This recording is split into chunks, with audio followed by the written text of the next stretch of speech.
And joining us now on the debate in Cambridge, Massachusetts, Nicholas Negroponte, founder of the One Laptop Per Child Project. In Kansas City, Missouri, Nancy Baim, professor in communication studies at the University of Kansas. In Albany, New York, Ethan Zuckerman, senior researcher at the Berkman Center for Internet and Society at Harvard University. And here in studio, Andrew Clement, professor in the Faculty of Information at the University of Toronto. And it's great to have Andrew, you here in the studio, and our three guests from Points Beyond on a day when Mark Zuckerberg is Time's Person of the Year. This seems like a very appropriate conversation to be having about our wired world. Nicholas Negroponte, I want to start with you and get an update on, I guess, what is one of the most far-reaching programs out there in our wired world, namely your One Laptop Per Child program. Can we start by just having you give us a progress report? How's it going so far? Well, the statistics are simple. We have over 2 million laptops in the hands of kids today in about 40 countries and 25 languages. One country has done every child in the country, and that's Uruguay. Every child from 5 to 15 has a connected laptop with email address and broadband at school, and some of them have broadband at home. Peru and Rwanda are the next two countries that have committed to do every child, and there are others coming behind. Perhaps more importantly than the statistics, I think the most important update is that nobody asks anymore whether this is a good idea or the right idea, or it's simply one question is left, and that is, how do you pay for it, the economics of it. And the economics of it are pretty interesting because you can distribute the cost, and it turns out it's $1 per week per child, the total cost of ownership. That includes purchase, maintenance, connectivity, and everything, including loss and breakage, etc., over a 5-year period. So it's still expensive. $1 a week in some parts of the world is very expensive, but it's much closer to reality than we thought 5-6 years ago when we started. And perhaps the most, to me, important thing that's happened is that if you take the words, namely our name, One Laptop Per Child, put them in quotes and stick it into Google for a Google alert when those words occur, when I wake up in the morning, I find anywhere from 30 to 60 hits overnight. And what's so fascinating is that over half of them have nothing to do with us. They're not even our laptop. So that, to me, is a measure of acceptance of the concept, because the concept is much more important than our particular laptop, particularly when it comes to very isolated places. And let me just say, in my to end my opening remarks, what I've learned over the past 5 years, and this is very germane to today's topic, is that my original goal to participate in eliminating poverty is indeed, I think, still an important one and a noble one. But there was another thing that has caught my attention in the past 2 or 3 years, and that is ending isolation. And for many kids that we deal with in very remote and poor parts of the world, it's the ending isolation that is so critical. Isolation plus poverty is a deadly cocktail, and the internet ends isolation in many ways as long as you have access to it. To that end then, Nicholas, I want to share some numbers with you and our viewers on ending isolation. I think that's a wonderful way to put it. Michael Smith, our director, if you could, bring these numbers up here. We're going to look at internet penetration over the last decade. The internet gets big. That's what we're calling this. Here's December 2000. 361 million people had access to the internet. That was 6% of the world's population. Fast forward almost 10 years, we're talking 1.9 billion people. That's 29% of the world's population. And how does that break down depending on where you are in the world? Africa, penetration, 11%. That is a growth over the decade of more than 2,000%. How about in Asia? 22% penetration, and a growth rate of more than 600%. In Latin America, 35% penetration, again, a growth rate of 1,000%. North America, not surprisingly the highest, 77% penetration, still a growth over the decade of 146%. In the world in general, a penetration rate of 29%. That is a growth rate over the 2000s, the aughts, I guess as they're called, of 445%. Now, Nancy Baim, let me get you to follow up on that. Around the world, 1 in 3 people basically are online. 10 years ago, it was more like 1 in 20. What's the significance of this change? Boy, that's a big question. I think, I mean, it's tremendously significant. I'm not sure it's quite as significant as the cell phone, which is even higher penetration than that, but certainly it means that people have access to all kinds of things that they didn't have access to before, and opportunities to strengthen local ties and to build new ties internationally as well. I want to be wary about what we mean when we say has access to, because there's a big difference between having an email address and some of those things that Nicholas Negroponte was just talking about, like having broadband at home, for instance. If access means that you can go to a library or a public building somewhere and use it, that means something very different from I've got broadband at home and I'm always on wherever I am. So even when we think about access, there's a huge range from minimalist to really taking advantage of it. And Ethan, let me follow up with that by asking you, yes, so much more of the world is wired today and online. I guess this is a good question, again, given that Mark Zuckerberg is, Mr. Facebook is the Time Person of the Year today.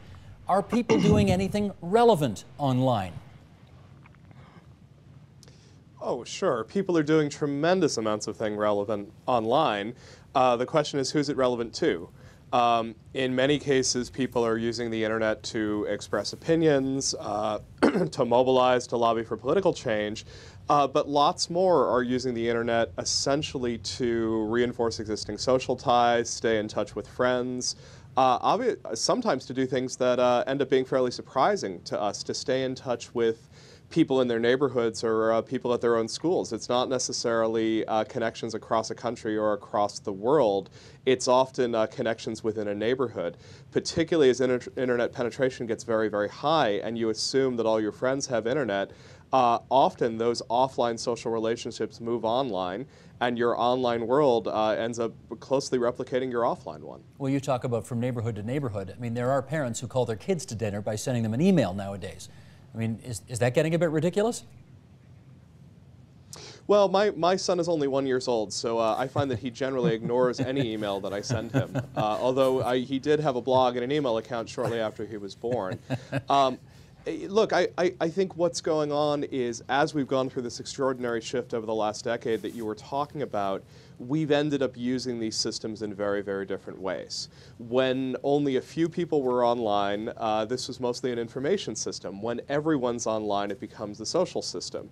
And when everyone you know in other aspects of your life are online, you end up interacting with them online, and you end up moving offline interactions online. That can change things. You can end up with the strange phenomenon of having a closer relationship with your child via text messages or via email than you do face-to-face. Andrew Clement, let me start by asking you about some of the work that you've done in the north of this country on reserves, picking up on Nicholas Negroponte's line about ending isolation. You have worked in Native communities, wired them up, so that they are no longer the isolated enclaves that they perhaps once were. What happens when that happens?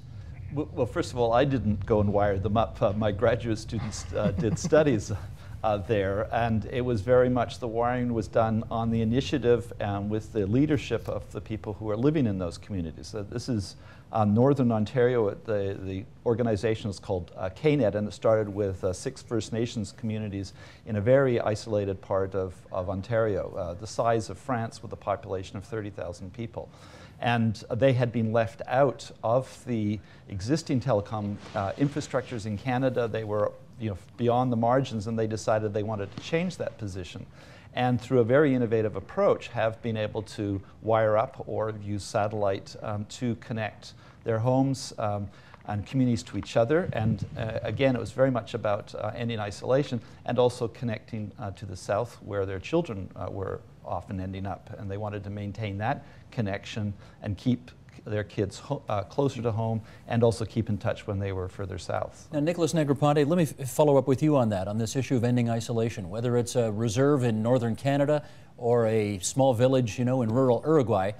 What's the biggest difference to ending this isolation in the lives of those who are suddenly now connected? Well, as a preamble to my answer, please remember that our constituency are 5 to 12-year-olds. We really interact with and provide connections and laptops to primary school children. And the big change there is what I will call a change in what it means to be a child. Suddenly, the child becomes the teacher. The child gets a kind of self-esteem.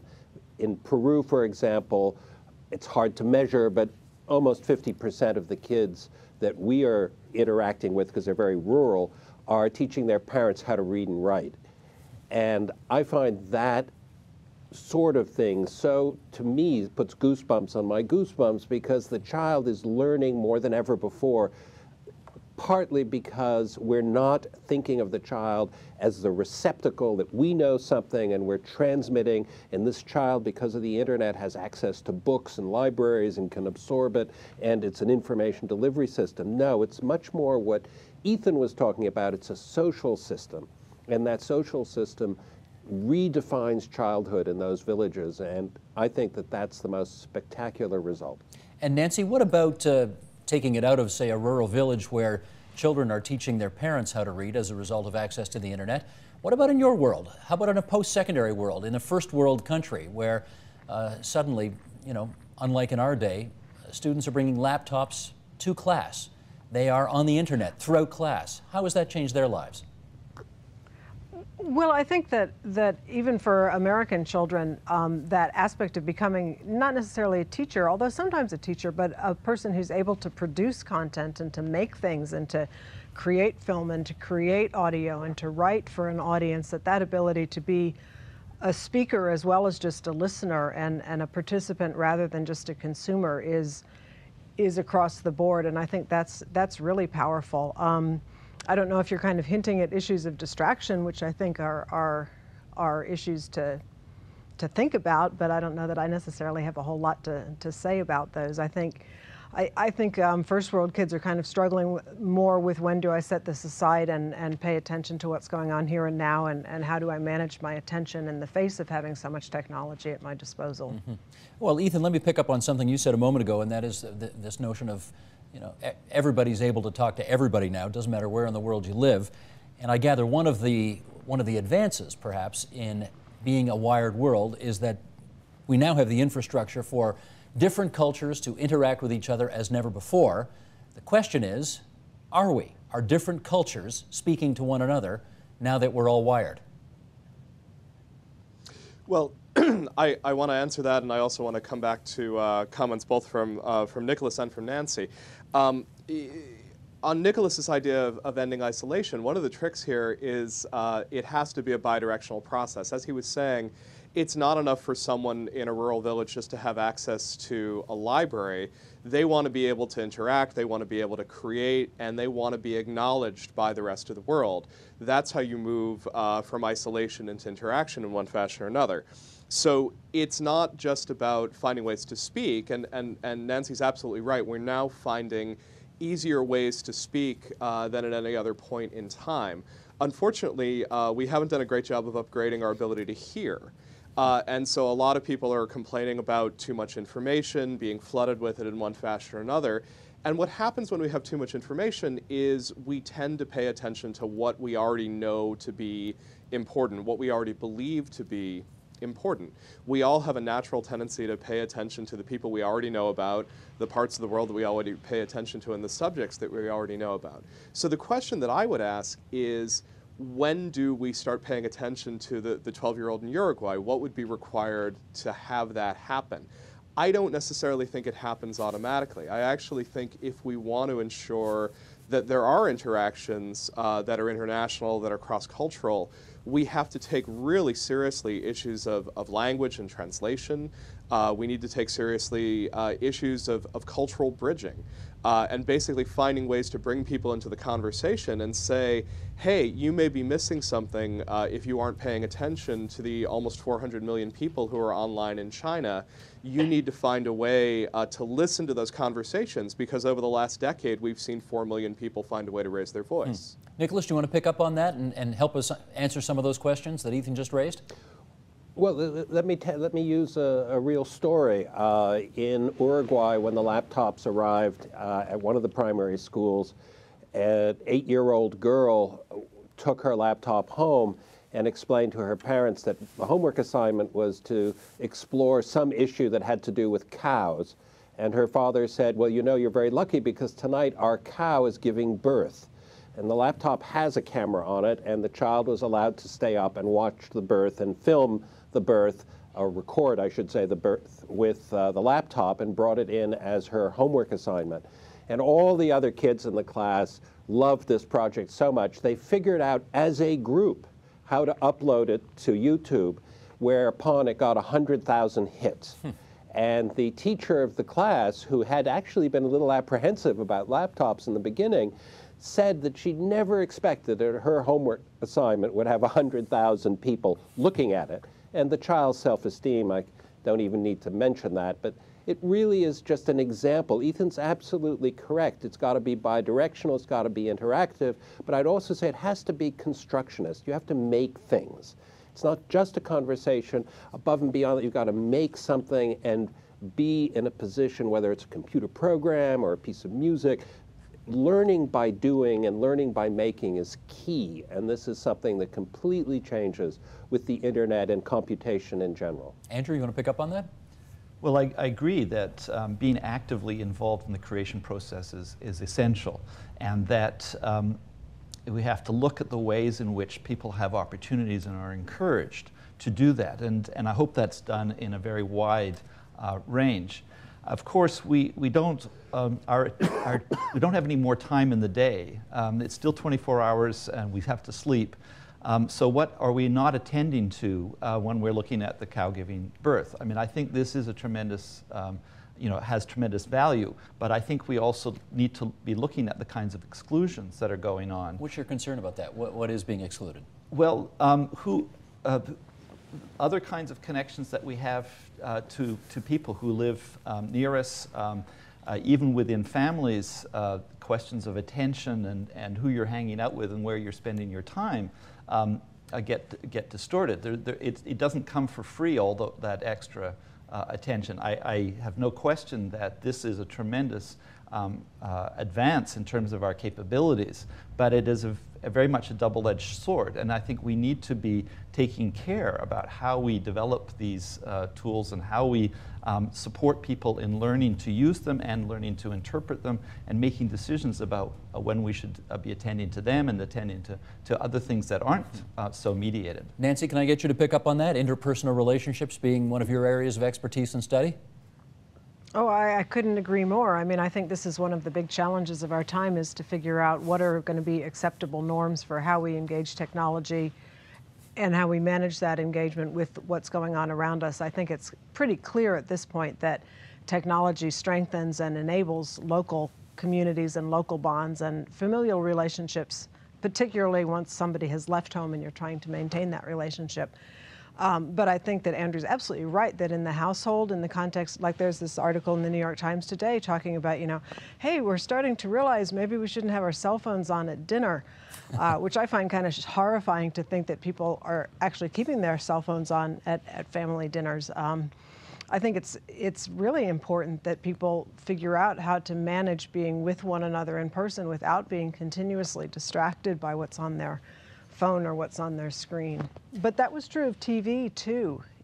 People were zoned out on televisions all the time at home also. It's not as though the internet is the first technology that's made family members not pay attention to one another. Let me do with Ethan this analogy, which is an American analogy. If you watch Fox TV, you tend to be conservative, you don't hear liberal voices. Similarly, if you watch MSNBC, you're hearing liberal voices, you tend not to hear conservatives. If you're wired and you are connected to all of these like-minded groups, what are the implications on a wide scale of people only talking to other people or connecting with other people who feel the same way they do about politics, about the arts, about sports, about everything? Well, it's a great question, and let me also say it's an open research question, and there are really smart sociologists sort of trying to figure out how to answer it. There is a school of thought that says that the internet makes it easier and easier to find people who are like-minded, and that we are likely to spend a lot of time with people who share our opinions. Cass Sunstein is probably the most prominent proponent of that school. And he's done a couple of studies where he suggests that if you spend a lot of time interacting with other people who share your opinions, you have a tendency to become more extreme in your own opinions. So if you lean towards the left politically, and you might be, say, a 3 on a scale from 1 to 10, politically, 1 being left and 10 being right. If you debate with a lot of other people on the left, you might move to a 2 or a 1. And he has a couple of studies at the University of Colorado that sort of try to demonstrate this phenomenon. There's a flip side to this, which says that because there's so much opinion on the internet, there's so many different perspectives, you're sort of bound to bump into different perspectives and difference of opinion, and that maybe it's actually very hard to surround yourself in that sort of echo chamber.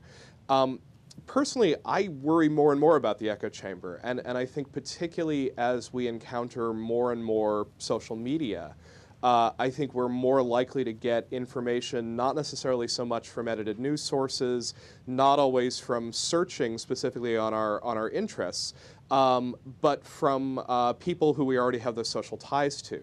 And because there is a very basic human tendency to sort of maintain relationships and make friendships with people who are similar in terms of race, in terms of religion, in terms of politics, it's possible that without knowing it, we may be isolating ourselves to one extent or another. Nicholas, can I get you A on that? flip side to that. Well, hang on, let me get Nicholas on this, because right now, people can structure their entire lives by only watching the television that agrees with them, by making sure that their RSS feeds only feature articles that agree with what they... I mean, what are the widespread implications of all of this in your view?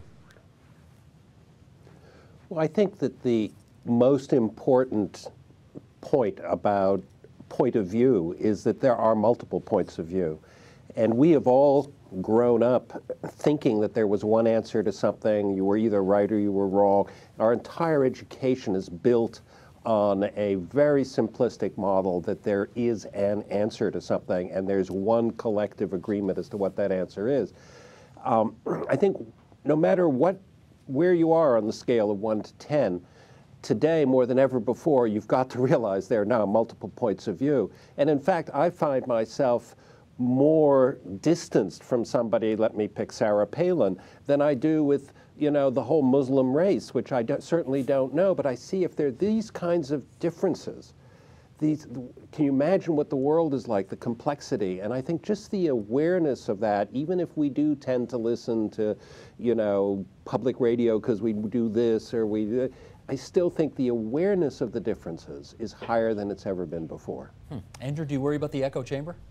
I do, and I think it comes about in a number of ways. One is as being described, that you listen to your friends and the networks that get built up or in some ways are self-reinforcing. But also I think we need to look at the structure of much of the media. You mentioned Fox a moment ago. Rupert Murdoch bought MySpace a few years ago for several $1 billion. He might be a bit disappointed that Facebook has overtaken it as the sort of the social media of choice. But I think we need to look at the commercialization of these media, and I think it's increasingly going to be the case that the audience or the participants in that are being monetized through the collection, harvesting, and trafficking in their personal information. So while we're maybe in the sort of the flowering stage of social media where anybody can get on, who has the basic technical requirements, can get on and exchange openly, I think that is going to be increasingly sort of shut down and in ways carved up as demographic groups, as the attention to the screen is packaged and sold to particular advertisers. We saw the same thing in television, the early promise of television as a great educational media. Perhaps this station has some notable exceptions, yes, but very few. Yes, and the great political economist Harold Innis from our campus is well known for his I think deep insight into the way in which new communications media become captured in various ways by those who are in dominant positions, and that's we'll see a bit of shutting down, I think. Nancy, they used to say that even if you're just reading a daily newspaper, you know, as you flip through the pages, you're going to bump into some information that you wouldn't necessarily seek out, and through osmosis, I guess, stay connected to some things that wouldn't automatically necessarily agree with your point of view. But I guess as more and more people are getting their news online, and again, you know, tailoring their intake to what their interests really are, the chances of bumping into any information that disagrees with you or perhaps challenges you may be less and less. And I wonder, are you nervous about that? I do worry about it, but I also think that it's very hard not to run into information you disagree with on the internet. I'm thinking of the New Yorker cartoon where the woman says, "Come to bed," and the man says, "But somebody's wrong on the internet." I mean, one of the first things people do when they disagree with you on the internet is they go to your webpage to argue about it with you. If they disagree with the perspective in the news article, they argue with it. It's very hard to be a partisan online and read political blogs and not be keenly aware of what other people think because they're fighting it out in the comments. And it's hard to be on Facebook or another social network and have no idea what other people's political views are, because even if you do orient mostly to friends who have the same perspectives, and Ethan's completely right that we do orient toward people who are similar to us, there's still going to be that colleague you were pressured to friend who's posting about how thrilled he is about something you're very upset about politically. And so it's a continuous, just like the hallway, you can choose to primarily associate with people that you like talking to, but you're still going to run into things that upset you, that you disagree with, that you weren't aware of before, just by virtue of reading your newsfeed on Facebook, if nothing else. Okay, Ethan, let me use another newspaper metaphor here, and that is when you flip through a newspaper, you do see that some countries in this world get a great deal of attention, and you disproportionately so in many cases, and you do see that some countries which perhaps ought to get more attention get barely any. Is that the way it is in the online world as well? Well, so that is in many ways my chief concern here. I think I agree with Nancy that I'm not too worried about left-right polarization. I do think that we're aware that there's someone out there who has another opinion, and if we express an opinion online, there's a good chance we're going to see the person who expresses the other political opinion. What I'm not as confident about is that I'm going to find out what someone in Nigeria thinks or someone in Nepal thinks. And that's something that I used to count on the newspaper to get. Unfortunately, newspapers, first of all, have had some systemic biases. If you look at newspapers over history, there's a much greater coverage of wealthy nations than there is of poor nations.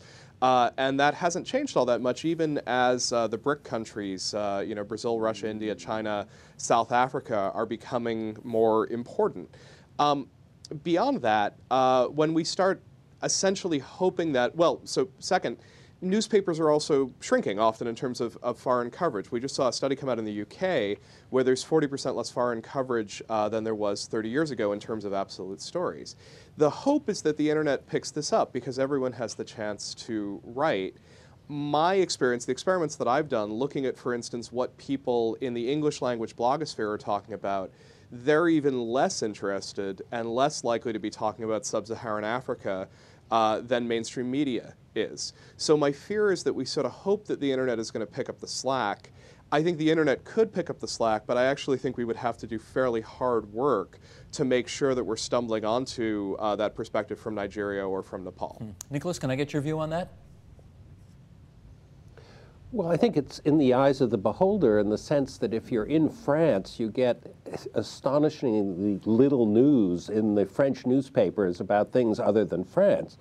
And of course, in this country, it's not, I don't think, as bad as people are saying, partly because when you have a personalized newspaper, and we developed something called the Daily Me. It's actually 25 years old. In fact, it's a little bit more. It's almost 30 years old.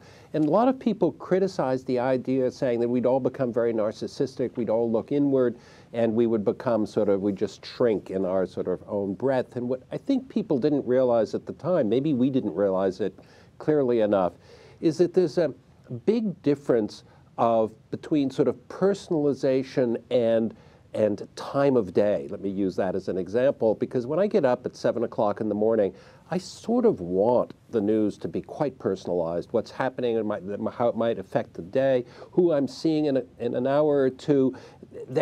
Presumably, it's not newsworthy, but maybe they were in some news thing which might help me.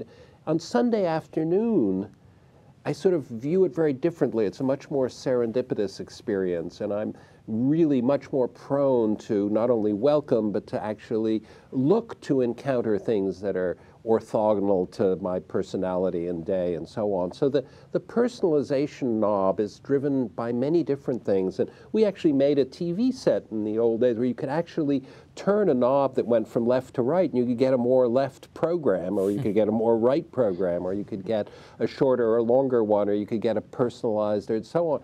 And those actually are variables, and you might tune them differently depending on the time of day. Andrew, how about that?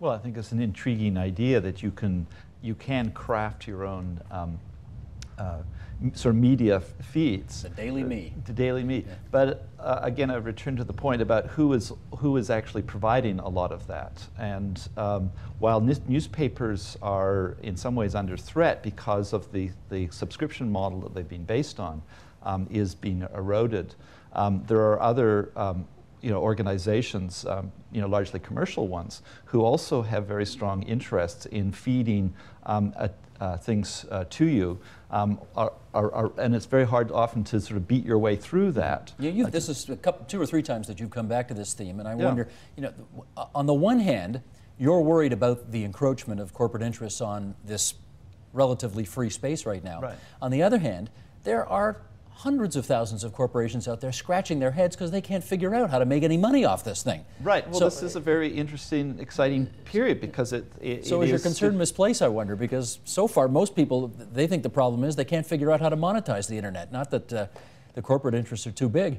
Well, I think all new media have this period in which it's relatively open and people are scratching their heads.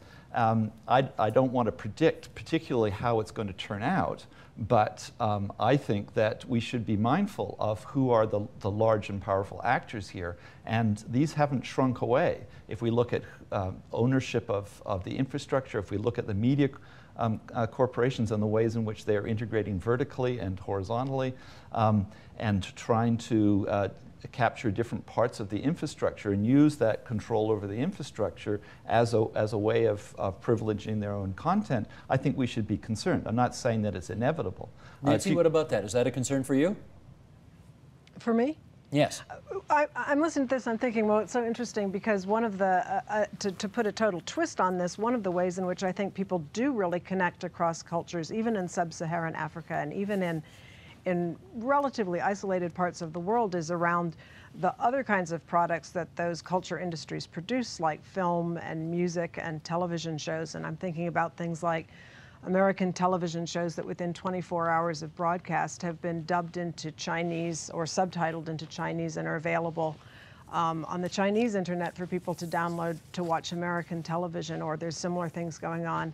In Italy and Japan, there's Americans translating Japanese television shows. There's the whole pirated film industry that is taken form in DVD stands where everything is ripped in an unauthorized context.